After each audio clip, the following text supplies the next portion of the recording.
오늘 우리는 맥주 감사 주일 예배로 하나님 앞에 나아갑니다. 이 맥주 감사절, 이것은 우리에게 어떤 의미일까요? 한 해의 반절을 우리가 지나왔습니다.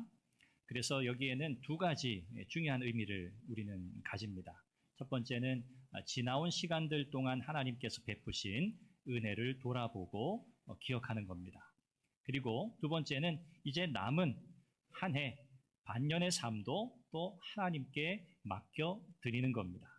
그래서 이 맥주 감사 주일, 이 맥주절이라고 하는 절기는 우리에게 과거의 은혜를 돌아보고 또 미래에 부어주실 은혜를 기대하며 우리의 삶을 맡긴다고 하는 매우 중요한 신앙적인 의미를 담고 있는 절기라고 할 수 있습니다. 성경은 우리에게 감사를 믿음의 고백이라고 가르칩니다. 믿음의 고백은 어떤 상황이나 형편에 따라서 바뀔 수 있는 고백이 아닙니다. 왜 그러냐 하면 그 근거, 그 기준이 우리의 상황, 형편, 우리 자신에게 있지 않기 때문에 그렇습니다. 오늘 우리는 하나님 앞에 감사할 때 우리의 상황이 좋을 때만 감사하지 않습니다. 우리가 형편이 넉넉할 때만 감사하지 않습니다. 모든 일이 잘 될 때만 감사하지 않습니다. 혹시 여러분 그러신가요? 상황이 안 좋아도 감사하시죠? 아멘. 형편이 넉넉하지 않아도 감사하시죠? 아멘입니다. 마음이 불편하고 여러 가지 문제들이 많아도 우리는 감사합니다. 또 감사해야 합니다. 이것이 성도의 신앙입니다. 성경은 이렇게 우리에게 감사를 믿음의 고백이라고 가르치고 있습니다. 결국 이 감사는요, 이런 고백인 셈이죠. 하나님, 내 인생의 주인이 하나님이십니다. 내 인생의 주권자는 하나님이십니다. 라고 하는 이 고백, 이 믿음 때문에 우리는 상황과 형편에 구애받지 않고 감사하게 되는 줄 믿습니다. 오늘 저는 출애굽기 23장 16절에 맥주절을 지키라고 하신 이 말씀을 통해서 이 맥주 감사절의 의미를 세 가지로 여러분들과 나누려고 합니다. 첫 번째는 이 맥주절은 하나님의 구원의 은혜를 기억하는 절기라는 거고요. 두 번째는 이 맥주절은 첫 열매를 드림으로 하나님의 주권을 고백하는 절기라는 거고요. 세 번째는 이 맥주절은 우리의 삶 전체를 감사로 재정렬하는 절기라는 이 세 가지 내용으로 이 맥주절의 의미를 여러분들과 나누려고 합니다. 오늘 설교의 제목처럼 첫 열매로 고백하는 감사. 이것이 오늘 저와 여러분들의 신앙의 여정에 반드시 있어야 할 중요한 고백이 되기를 바랍니다. 첫 번째 의미입니다. 맥주감사절이 우리에게 어떤 의미인가? 하나님의 구원의 은혜를 기억하는 절기입니다. 출애굽기 20장에 보면 하나님께서 이스라엘 백성들에게 10계명을 주시죠. 출애굽한 뒤에 이제 하나님의 백성으로 어떻게 살 것인가에 대한 아주 세밀한 지침을 주시는 내용입니다. 기본적인 원리가 되는 거죠. 10계명은. 그리고 21장부터 오늘 본문 23장에 이르기까지 이제 하나님의 백성으로 어떻게 그 삶을 질서 있게 세울 건가. 특별히 하나님과 하나님의 백성이라고 하는 이 언약 관계, 이건 독특한 관계입니다. 특별한 관계입니다. 하나님의 백성, 또 우리의 하나님, 나의 하나님이라고 하는 관계 속에서 어떻게 하나님을 절대적인 주권자로 신뢰하고 믿고 의지하면서 그분의 뜻을 따라 우리의 인생을 살 것인가에 대한 세밀한 지침을 21장부터 23장의 내용에서 하나님께서 가르쳐 주세요. 그래서 여기에 내용을 보면 제단을 어떻게 만들 건가? 당시에 이제 우상의 제단이 많았었기 때문에 애굽에는 하나님 앞에 드리는 이 제단, 이것을 어떻게 만들 것인가에 대해서 가르치시고요. 종에 관해서, 또 폭행과 관련해서, 그리고 소의 주인이 져야 할 책임에 대해서, 또 배상을 어떻게 할 것인가에 관해서, 공평하게 대하는 법에 관해서, 그리고 오늘 23장에 세 가지 절기를 소개하는데 이 절기에 관한 이 법, 이것을 하나님께서 세밀하게 가르쳐주고 계십니다. 하나님께서 왜 이렇게 하셨을까? 10계명이라고 하는 가장 중요한 원리를 말씀하시고 거기에 더하여 이제 세밀하게 어떻게 하나님의 백성들이 그들의 삶의 질서를 하나님의 뜻을 따라 재구성할 건가, 세울 건가를 말씀하시는 거예요. 왜요? 그들은 하나님의 백성이 되었거든요.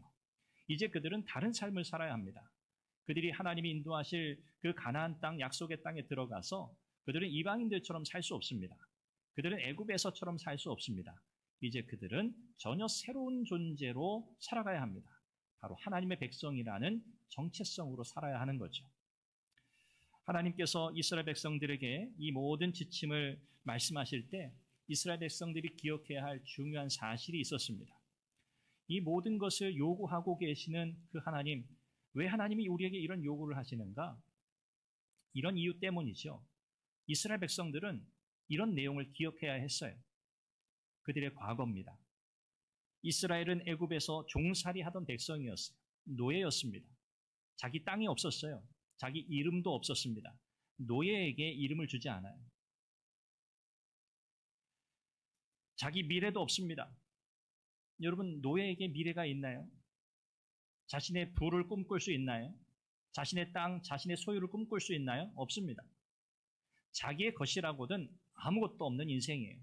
존재 의미 자체도 사실 부정당하는 그런 존재가 바로 노예입니다.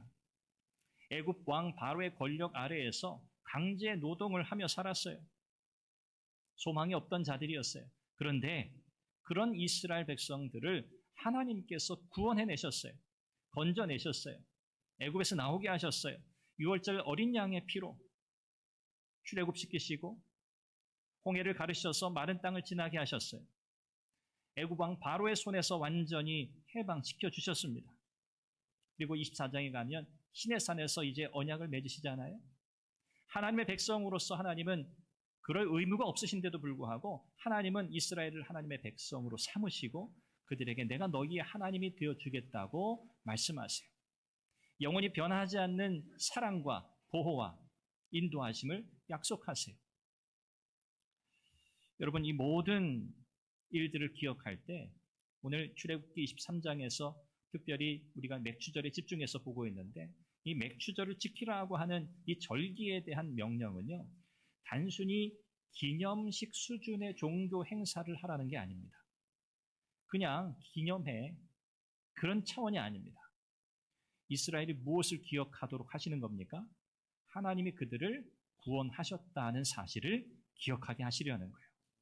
모든 절기는 여기에 초점 맞춰져 있습니다. 하나님이 너희를 구원해 내셨다. 너희의 힘으로는 자유롭게 될 수 없었는데, 너희의 힘으로는 죄로부터 벗어날 수 없었는데 하나님께서 너희를 은혜로 구원하셨다. 이 사실을 기억하게 하시려고 이 절기를 지키게 하신 겁니다.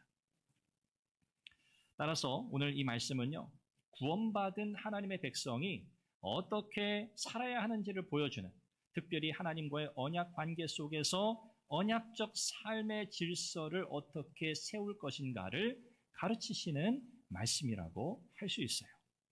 그래서 여러분들이 절기를 이해하실 때 이런 관점에서 이해하시면 정확합니다. 오늘 출애굽기 23장에는 세 가지 절기, 이 유대의 이스라엘의 세 가지 대표적 절기가 소개됩니다. 무교절, 그리고 오늘 맥추절, 그리고 수장절입니다. 이 맥추절은, 무교절은 이 6월절하고 연결되어 있기 때문에 우리가 6월절로 그렇게 표현하기도 하죠. 그리고 맥추절은 77절이라고 그렇게 표현되기도 합니다. 무교절이 시작되고 50일째 되는 때 이제 첫 수확, 보리, 밀을 가지고 하나님 앞에 드렸던 그 시기를 기념해서 77, 49잖아요. 그 다음 50일째 이런 의미에서 77절이라는 표현을 하기도 하고요. 그리고 수장절은 이제 초막절이라고 그렇게 부르기도 합니다. 이렇게 하나님이 오늘 본문에 보면 무교절, 맥추절, 수장절을 지키라고 말씀하세요. 이 절기는 모두 다 한 가지입니다. 목적이 딱 하나예요. 이스라엘 백성들의 삶 전체가 하나님 중심으로 묶여져 있다는 걸 가르치시는 거예요. 하나님을 떠나서는 살 수 없다는 사실을 가르치시는 거예요. 무교절, 유교절은 무엇을 의미합니까? 출애굽을 의미해요. 구원의 시작이에요. 해방의 시작입니다. 맥추절은요, 하나님께서 허락하신 삶의 터전에서 하나님께 올려드리는 첫 열매, 첫 수확이에요. 수장절은요, 이제 마지막 수확을 하고 그 수확물을 이제 창고에 저장하는, 그것을 기념하는 거예요. 자, 그러니까 시작도 과정도 마지막도 다 하나님께 묶여 있는 거예요. 이스라엘 백성들이 기억해야 할 중요한 사실이었고, 오늘 저와 여러분들에게도 마찬가지입니다. 오늘 우리는 이 세 절기, 특별히 맥주절을 통해서 어떻게 우리의 인생이 하나님께 묶여 있는가, 하나님께 묶여져 있는 우리의 인생은 과연 어떤 의미 있는 삶을 살아야 하는가를 우리는 살펴야 하는 거죠. 여기 맥주절이라고 하는 것, 이것은 밀, 보리, 수확의 첫 단을 하나님께 드리는 것으로 시작됩니다. 그래서 맥주절을 지키라는 것은 그냥 단순히 농사 잘 됐다, 풍년이다, 야 그래서 감사하다, 그렇게 지키라는 절기가 아닙니다. 이 절기의 핵심은 어디에 있다고요? 하나님의 구원입니다. 하나님께서 우리를 구원하셨다. 그리고 나서 그 다음 내용이 이어지는 거예요. 언제든지 똑같아요. 하나님이 우리를 구원하셨다. 그리고 구원한 우리에게 땅을 주셨어. 씨를 뿌리게 하셨어. 농사하게 하셨어. 그리고 열매를 거두게 하셨어. 이것을 기억하고 감사하는, 그 은혜를 기억하는 절기예요. 그래서 하나님의 구원에서 시작된다는 사실을 우리는 기억해야 돼요. 여러분, 구약 성경을 읽어보십시오. 이스라엘 백성들이 하나님 앞에 감사를 표현할 때 그 감사의 고백은 언제나 하나님의 구원에서 출발하고 있어요. 하나님께 감사하라. 여호와께 감사하라. 여러분, 시편의 그 고백들을 살펴보십시오. 언제든지 그 감사의 뿌리에는 하나님의 구원에 대한 감격과 감사와 찬송이 있어요. 너희를 애굽에서 종되었던 상황에서 너희를 구원해내신 하나님을 찬양하라. 너희가 광야에서 죽을 수밖에 없었는데 너희를 다시 살려내신 하나님을 기억하고 감사하라. 너희가 가진 것은 본래 너희의 능력으로 얻은 것이 아니다. 하나님의 은혜로 너희가 받았기에 그것을 기억하고 감사하라. 성경은 시종일관 이 감사의 근거가 하나님의 구원에 있다고 가르칩니다. 결국 우리는 하나님의 은혜 안에 있다는 거죠. 우리의 삶은 하나님의 은혜로 시작되었고 은혜로 진행되고 은혜로 마무리될 겁니다. 은혜 없이는 안 되는 인생이 저와 여러분의 인생인 줄 믿습니다. 오늘 그래서 저와 여러분들의 감사는요, 좀 달라야 합니다. 우리가 감사하면 보통 그래요. 하나님께서 내게 주신 것이 무엇인가 헤아리기 시작합니다. 감사하려고. 그렇죠? 여러분 안 그러세요? 감사하려면 좀 세보시잖아요. 내가 감사할 조건이 뭔가, 뭘 감사해야 되나. 여기서부터 사실 잘못됐어요. 우리는 감사를 조건적으로 생각합니다. 조건적 감사로 생각해요. 아니요, 그렇지 않아요. 성경은 우리에게 감사를 조건에 따른 감사로 가르치지 않아요. 말씀드린 것처럼 하나님이 나를 구원하셨다는 그 사실 자체가 감사의 근원이에요. 그래서 조건과 상관이 없는 거예요. 단순히 받은 복을 세어보는 것에서 여러분의 감사가 끝나서는 안 됩니다. 성도의 감사는 무엇입니까? 상황과 형편을 바라보는 데서 시작되지 않아요. 여러분, 그런 감사를 멈추세요. 하나님이 내게 이런 거 주셨으니까 이거 감사하다. 이렇게 해주셨으니까 감사하다. 그거 하지 마시라는 거 아니에요. 해야죠. 세밀하게 하나님 앞에 감사의 제목들을 올려드려야죠. 그런데 그 모든 감사의 근원이 있다는 사실을 잊지 마시라는 거예요. 그 감사의 근원은 하나님의 구원이에요. 여러분, 이것을 기억하셔야 돼요. 예수 그리스도의 십자가를 바라보는 데서 우리의 감사가 시작되는 겁니다. 우리가 죄사함 받았고요. 하나님의 자녀가 되었고요. 영원한 하나님 나라를 상속받았고요. 영생을 보장받았어요. 그러므로 이것이 우리의 근원적인 감사가 되어야 할 겁니다. 그 다음에 우리에게 허락하신 것들을 기억하면서 더 풍성한 감사를 드릴 수 있겠죠. 그런데 좋은 것만 감사하는 게 아닙니다. 그렇죠? 좋은 것만 감사하는 게 아니에요. 안 좋은 것도 감사하는 거예요. 잘 된 것만 감사하는 게 아니고요. 안 된 것도 감사하는 거예요. 왜? 내 인생은 하나님의 손에 있으니까. 모든 것이 하나님의 섭리 가운데 이루어지니까 우리가 그 고백이 있기 때문에 우리는 잘 돼도 감사, 잘 안 돼도 감사, 건강해도 감사, 아파도 감사. 그렇죠? 네, 이것이 성도의 감사인 줄 믿습니다. 그래서 우리는 이 맥주 감사절을 보내면서 이것을 기억해야 돼요. 상반기를 보내면서 뭐가 잘 됐나? 여러분, 그것만 헤아리시면 안 돼요. 하나님이 나를 이 죄 가운데서 구원하셨다는 그 사실이 여러분의 감사의 제목이 되셔야 하고, 나는 여전히 부족하지만 하나님의 자녀라는 사실을 기억하셔야 하고요. 나는 넘어질 때가 참 많지만 나는 변함없는 하나님의 사랑받는 하나님의 은혜 안에 있는 그분의 자녀라는 사실을 기억하셔야 하고요. 여전히 불안한 현실 속에서 살아가고 때로는 두려워하지만, 그러나 하나님은 나를 한 번도 버리신 적이 없다는 사실, 그리고 영원토록 나와 함께 하신다는 사실을 기억하셔야 합니다. 이것이 감사의 뿌리가 되시기를 바랍니다. 그래서 감사는요, 언제나 기억에서 오는 거예요. 기억에서 와요. 이스라엘 백성들을 보세요. 하나님을 잊으면, 하나님의 은혜를 잊으면 문제가 생겨요. 하나님의 은혜를 잊으면 경거망동하기 시작해요. 하나님의 은혜를 잊어버리면 제멋대로 살기 시작해요. 기분대로 살기 시작해요.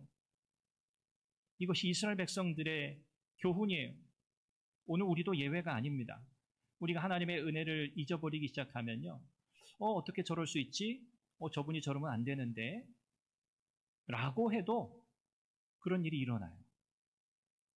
저도 예외가 아니에요. 누구도 예외가 아니에요. 하나님의 은혜를 기억해야 할 이유가 여기 있어요. 하나님의 은혜를 잊으면 불평이 자라기 시작합니다. 원망이 싹트기 시작합니다. 그러나 언제든지 하나님의 은혜를 기억하면, 감사를 기억하면, 구원을 기억하면 회복되기 시작해요. 하나님 우리를 그렇게 다시 살리세요. 여러분, 이스라엘 백성들에게 하나님이 왜 절기를 그토록 철저하게 지키도록 하셨을까요? 그것은 다름 아닌 하나님의 구원을 기억하게 하는 중요한 사건이기 때문에 그래요. 하나님의 구원의 은혜보다 더 큰 은혜는 없어요. 그것보다 더 근원적인 감사의 제목이 없어요. 그러므로 이 절기를 지킬 때마다 이스라엘 백성들은 자신들이 하나님의 구원받은 백성이라는 사실을 기억하면서 그 감사로 하나님 앞에 나아갈 때 그들의 인생의 모든 문제와 얽혔던 것들이 회복되고 풀리는 은혜를 경험할 수 있었던 거예요. 오늘 저와 여러분도 이 감사가 회복되기를 바랍니다. 오늘 이 예배를 통해서 다시 한번 하나님의 그 구원의 은혜를 기억하는 시간이 되시기를 바랍니다. 그래서 여러분들이 이런 고백하시면 좋겠어요. 하나님, 나는 하나님의 은혜로 사는 사람입니다. 하나님, 내 삶은 우연이 아닙니다. 하나님의 섭리 가운데 있습니다. 내가 여기까지 온 것은 내 힘이 아니라 전적인 하나님의 은혜였습니다. 여러분들에게 이 고백이 있으시길 바라요. 이것이 맥주 감사절이 가지는 첫 번째 의미라고 할 수 있습니다. 두 번째는요, 이 맥주 감사절은 첫 열매를 드림으로 하나님의 주권을 고백하는 절기입니다. 하나님의 주권. 우리가 너무 많이 들은 말씀이죠. 너무나 잘 알고 있는 표현이죠. 오늘 본문이 이렇게 말씀하죠. 맥주절을 지키라. 이는 내가 수고하여 밭에 뿌린 것의 첫 열매를 거둠이니라. 여기 중요한 표현이 있어요. 내가 수고하여 밭에 뿌린 것의 첫 열매. 자, 내가 수고하여 그랬습니다. 하나님은 우리의 수고를 부정하지 않으십니다. 하나님의 은혜는 우리가 아무것도 하지 않고 그냥 가만히 있어도 된다는 것을 허용하지 않아요. 하나님이 은혜를 베푸실 때 그 은혜 속에는 그 은혜에 대한 마땅한 성실한 충성된 응답이 반드시 요구돼요. 여기 수고한다 그랬습니다. 하나님은 분명하게 말씀하셨어요. 너가 참 수고했다. 수고했다. 이스라엘 백성들이 실제 수고했어요. 하나님이 주신 땅에 씨를 뿌렸습니다. 땅을 갈고 씨를 뿌리고요. 물을 주었어요. 잡초도 제거하고요. 좋은 토양으로 좋은 열매를 맺을 수 있도록 굉장히 애를 썼습니다. 그리고 열매 맺기까지 기다렸어요. 그런데 하나님은 왜 그 수고의 첫 열매를 하나님께 드리라고 하실까요? 내가 수고했구나 라고 하시면서 그 수고한 첫 열매를 하나님께 드리라고 하셨어요. 왜죠? 그 수고마저도 가능하게 하신 분이 하나님이시기 때문에 그래요. 우리는 사실 거기까지 잘 생각 못해요. 내가 수고했는데 그거 알아주지 않거나 좀 인정받지 못하면 뿔이 납니다. 마음이 굉장히 불편해져요. 내가 이렇게 수고했는데, 내가 이렇게 땀을 흘렸는데 그 누구도 이거 알아주지 않는다는 거예요. 그런데 하나님 우리에게 뭐라고 말씀하시는 거예요? 그 수고 할 수 있었던 것, 그것도 은혜야 라고 하시는 거예요. 여러분, 우리가 살아있으니까 수고할 수 있죠. 우리가 나름대로 힘이 있으니까, 건강하니까 일할 수 있죠. 하나님이 우리의 생명 거두어 가시면 다 끝나는 거잖아요. 다 끝나는 거예요. 우리는 씨를 뿌릴 수 있어요. 그런데 씨앗에 생명을 줄 수 없어요. 우리는 밭을 갈 수 있습니다. 그러나 하늘에서 비를 내릴 수는 없어요. 우리는 수고하지만 결실을 명령할 수 없어요. 그래서 첫 열매를 하나님께 드린다고 하는 것은요, 철저하게 하나님의 주권을 인정한다는 고백이에요. 단순히 헌물하는 게 아니에요. 하나님, 내가 수고했으니까 이 수고한 것에 일부를 하나님께 드릴게요. 하나님 받아주세요. 그저 하나님의 앞에 드리는 선물 같은 게 아니에요. 이것은 신앙 고백임을 여러분 기억하셔야 돼요. 하나님, 이 모든 것이 하나님께로부터 왔어요. 하나님, 제 수고도 하나님의 은혜 안에 있습니다. 하나님, 앞으로의 남은 수확도 하나님께 맡깁니다. 이스라엘 백성들은 맥추절을 지키면서 이 고백을 했어야 하는 거예요. 여러분, 첫 열매는요, 모든 수확이 끝나기 전에 드리는 열매입니다. 이거 굉장히 중요하거든요. 여러분 기억하셔야 돼요. 첫 열매, 이것은 아직 남은 수확이 있다는 거예요. 창고에 다 가득 채우고 마지막에 그 다음에 남은 것을 하나님 앞에 드리는 게 아니에요. 먼저 거둔 것을 하나님께 드리는 거예요. 이것이 신앙생활의 중요한 핵심 원리예요. 이건 헌금만이 아닙니다. 물질만이 아니에요. 우리가 하나님 앞에 헌금을 드릴 때 언제든지 우리는 기쁨으로, 자원하는 마음으로, 즐거움으로 드려야죠. 여러분 그렇게 하고 계시죠? 여러분의 상황과 형편이 어떠하든지 상관없어요. 하나님은 돈이 필요한 분이 아니잖아요. 하나님은 우리의 믿음의 고백, 신앙의 고백을 받으시는 분이잖아요. 그 신앙의 고백이 표현이 물질로 드러나는 거잖아요. 그렇죠? 아멘이 없으세요? 그런 거예요.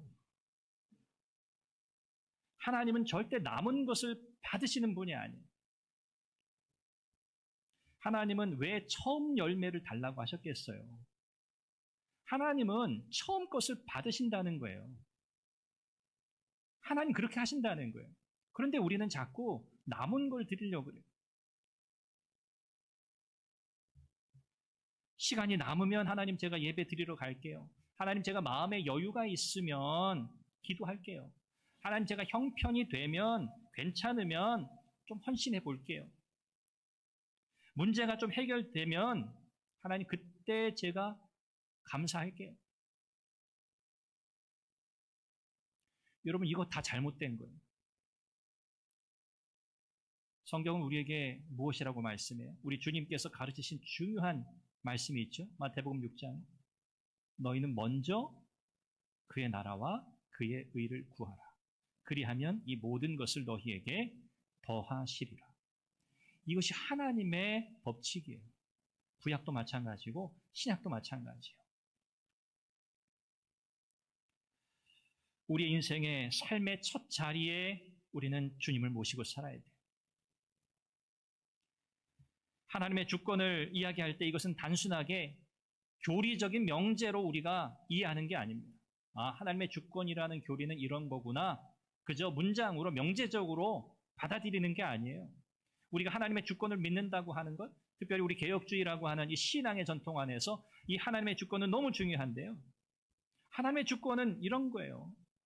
하나님이 모든 것을 다스리신다는 걸 믿는 거잖아요. 이것은 입술의 고백만으로 그치는 것이 아니고요. 실제 우리의 삶 속에 그대로 적용이 되어야 하는 거예요. 이 고백이 있다면 우리의 시간, 우리의 물질, 우리의 노동, 우리의 가정생활, 직장생활, 또 우리 학생들의 학교생활, 교회 생활, 모든 것에서 이 고백이 다 드러나야 하는 겁니다. 과연 우리는 그렇습니까? 이 맥주절을 우리가 보내면서 우리가 그거 점검하면 좋겠어요. 나는 정말 내 고백대로, 하나님의 주권을 고백하는 그 고백대로 나는 나의 인생을 살아가고 있나? 나는 정말 하나님을 내 삶의 주인으로 인정하고 있는가? 내가 얻은 열매를 나는 여전히 내 노력의 결과로만 여기고 있지는 않은가? 그래서 내 손에 움켜쥐고 이것을 내어놓기가 너무 아깝게 생각되진 않는가? 하나님의 것인데 내 소유인 것처럼 그렇게 여기고 있지 않은가? 하나님께 감사하기보다 끊임없이 다른 사람과 비교하면서 불평하고 있지는 않은가? 이것을 점검해 보시기를 바랍니다. 그래서 오늘 이 맥주절을 통해서 하나님께서 내가 수고했지만 그 수고한 첫 열매를 내게 드리라고 하는, 바치라고 하시는 이 말씀, 이것은요, 소유에 관한 우리의 관점을 완전히 바꿔놓는 겁니다. 세상의 관점과 완전히 다르죠? 여러분, 세상은 어떤 법칙이 통합니까? 야, 네가 열심히 일했잖아. 너가 수고했잖아. 그러니 다 너의 것이야. 너가 마음대로 원하는 대로 쓰면 돼. 라고 말하죠. 이 세상에 더 많은 것을 쌓아야 더 안전한 인생을 살 수 있어. 더 편안하고 행복한 인생을 살 수 있어. 그러니 이 땅에 더 많은 것을 쌓아도 주님이 뭐라고 하셨어요? 동록이 해하고 도둑이 와가지고 훔쳐가. 너희의 보물을 어디에 쌓으라고요? 하늘에 쌓아라. 전혀 다르죠.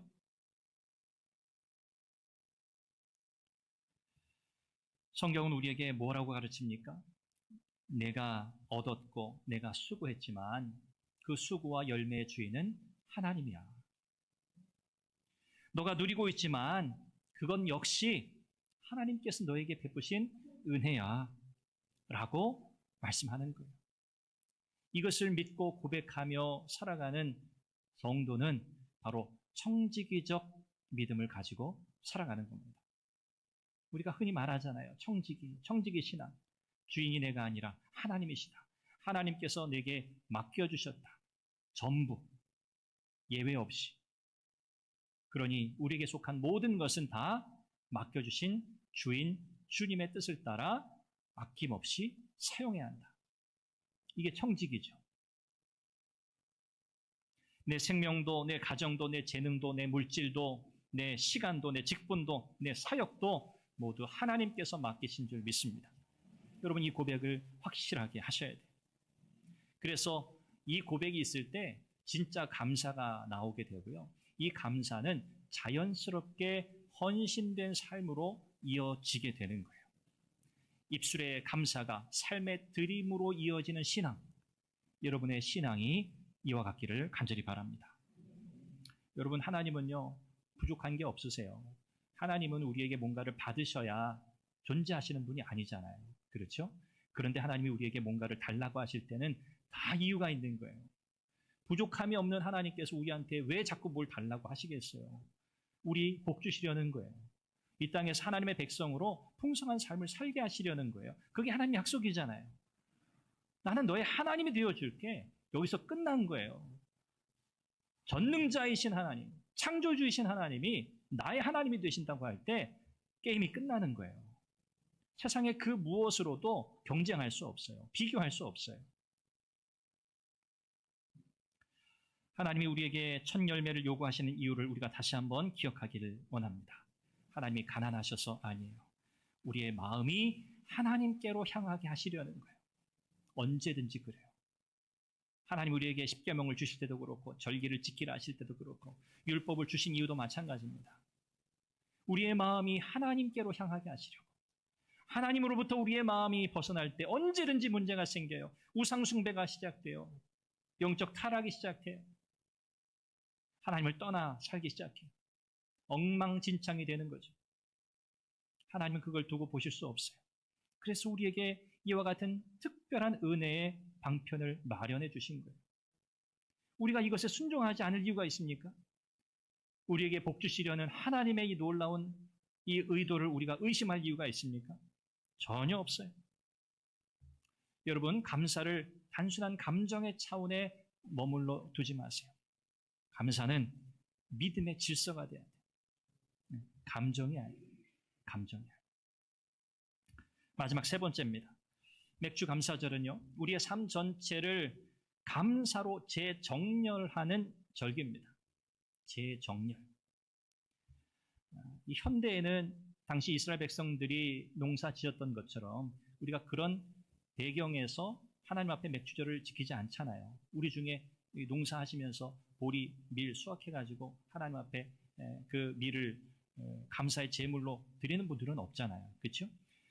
이것은 우리에게 현대적으로 재해석이 돼야 된다는 말씀이에요. 오늘 우리의 삶에는 이 맥주절이 어떤 의미가 있을까? 본질을 기억하면 제일 쉬워요. 맥주 감사절의 본질이 뭔가? 하나님이 왜 이 절기를 명하셨는가? 이미 말씀드린 것처럼 하나님의 절대적인 주권, 하나님의 은혜, 이거 기억하게 하시려는 거예요. 하나님이 우리를 먹이신다, 우리의 삶을 인도하신다, 입히신다, 이 고백을 기억하는 겁니다. 오늘 이 맥주 감사절이 오늘 우리에게 주는 세 가지 현대적인 적용점을 살펴보려고 해요. 첫 번째는 우리가 지나온 반년의 삶을 하나님의 섭리 안에서 해석하는 거예요. 여러분, 지난 상반기 동안 여러분 우리의 삶에 어떤 일들이 있었습니까? 좋은 일도 있었고요, 안 좋은 일도 있었고요, 기쁜 일도 있었고요, 기분 안 좋은 일도 있었고요, 힘든 일도 있었습니다. 속상한 일도 있었습니다. 피곤한 일도 있었습니다. 계획한 대로 안 된 것 수두룩합니다. 우리의 마음이 즐겁지 않은 일 너무나 많았습니다. 여전히 해결되지 않은 문제도 굉장히 많습니다. 감사는 모든 일이 내 뜻대로 되었다고 말하는 게 아니죠. 감사는 뭐예요? 모든 상황 속에서, 모든 일 속에서 하나님께서 나를 붙들고 계셨다는 고백입니다. 여러분, 요셉을 늘 기억하세요. 요셉. 그가 마지막에 형들을 만나서 여러분 어떤 고백을 합니까? 형들은 나를 죽이려고 했죠. 형들은 나를 해치려고 했죠. 그런데 제가 세월이 지나서 지금 이 총리가 되어 지금 이 상황에서 내 과거를 돌아보니 형님들이 나를 해하려고 했던 게 아니라 하나님께서 그 모든 상황 속에서 나를 사용하시려고 그것을 하나님은 선으로 바꾸셨습니다. 여러분, 우리가 이런 고백할 수 있을까요?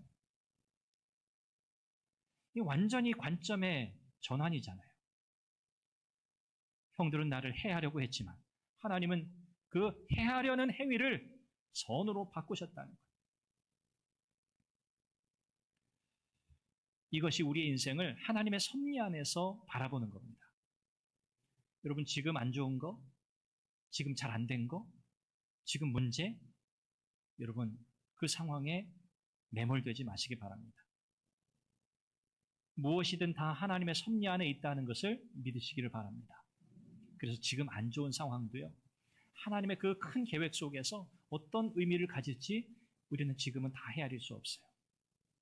그러나 그런 말 하잖아요. 고난에도 고통에도 뜻이 있다. 그렇죠? 하나님은 그런 분이세요. 하나님은 좋은 일에만 간섭하는 그런 분이 아니세요. 하나님은 우리의 눈물 속에서도 일하시고요, 우리의 기다림 속에서도 일하시는 분이세요. 하나님은 실패처럼 보이는 긴 시간 속에서 하나님의 백성을 빚어 가시는 분이에요. 혹시 여러분 낙심하고 실망하고 계시는 분이 계신가요?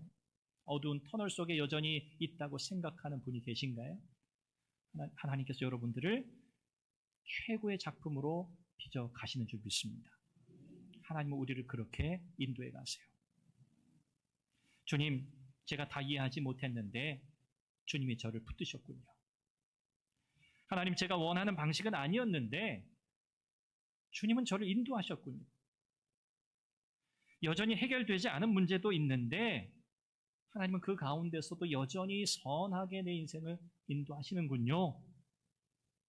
여러분, 이것이 우리의 인생을 감사로 재해석하는 거예요. 그런 은혜가 여러분 가운데 있으시길 바랍니다. 두 번째 적용점은요, 오늘 우리의 수고를 하나님 앞에 예배로 올려드리는 거예요. 하나님은 우리의 수고를 보신다고 했어요.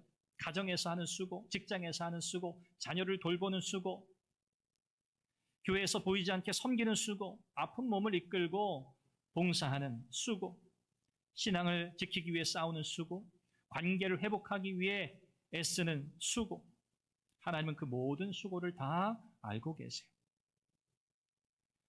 이 모든 수고는요, 하나님 앞에서 거룩한 소명이 되어야 해요. 자기 의를 쌓는 디딤돌이 되어서는 안 돼요. 내가 이것도 수고했고 저것도 수고했어. 그러니 그것을 내 계급장처럼 좀 달고 싶어. 그러면 안 되는 거죠.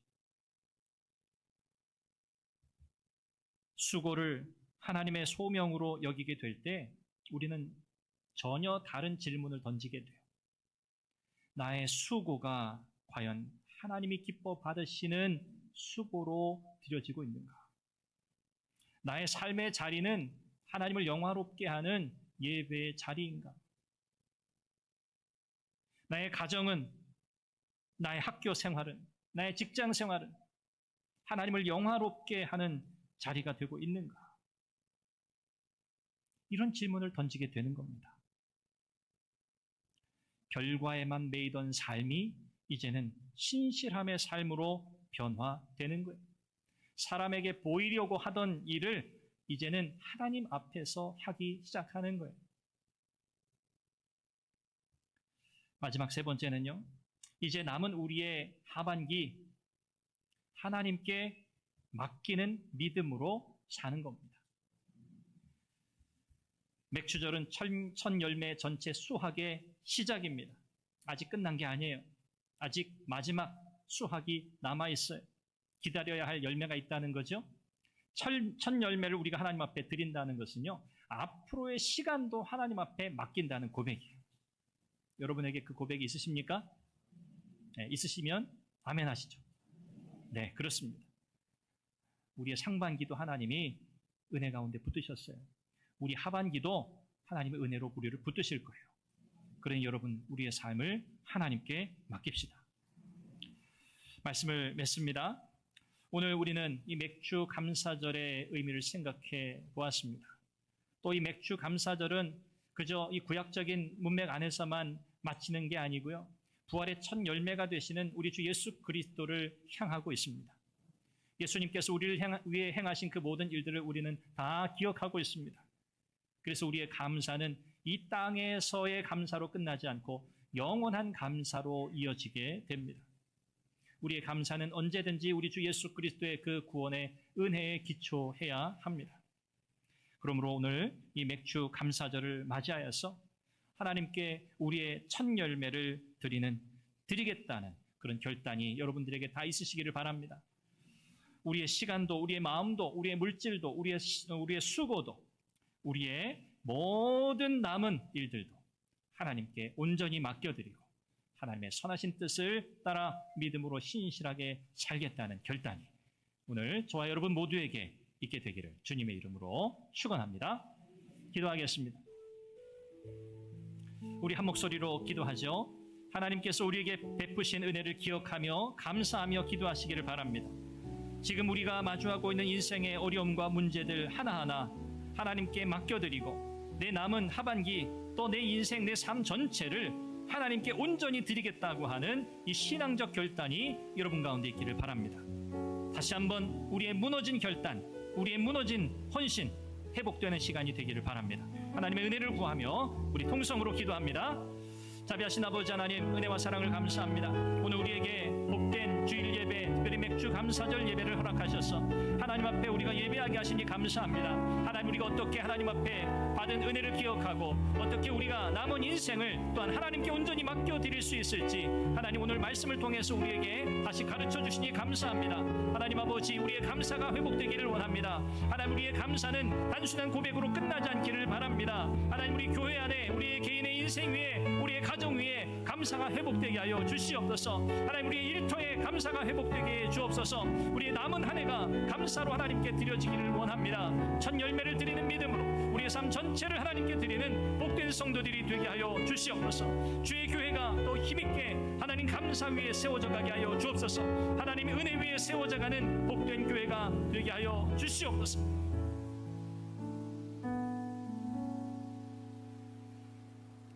자비하신 아버지 하나님, 맥주 감사절을 맞아 우리를 여기까지 인도하신 은혜를 기억하게 하시니 감사합니다. 우리가 가진 모든 것이 우리의 힘과 능력이 아니라 하나님의 은혜였음을 고백합니다. 우리의 수고도 주님께서 붙드셨고 우리의 열매도 주님께서 허락하셨습니다. 주님, 우리의 마음이 불평과 염려에 빼앗기지 않게 하여 주시고 구원의 은혜를 기억하는 감사의 백성이 되게 하여 주옵소서. 우리의 첫 열매를 아낌없이 언제든지 주님 앞에 드리게 하시고 삶의 첫 자리에 하나님을 온전히 모시며 살아가게 하여 주옵소서. 남은 한 해도 주님의 손에 맡겨드립니다. 우리의 가정과 일터와 교회와 학교와 모든 삶의 자리를 주님께서 다스려 주옵소서. 우리의 감사가 말에 그치지 않게 하시고 우리의 삶의 헌신으로 이어지게 하여 주옵소서. 우리의 참된 첫 열매이시며 부활의 소망이신 예수 그리스도를 바라보며 살아가게 하여 주옵소서. 예수님의 이름으로 기도합니다. 아멘.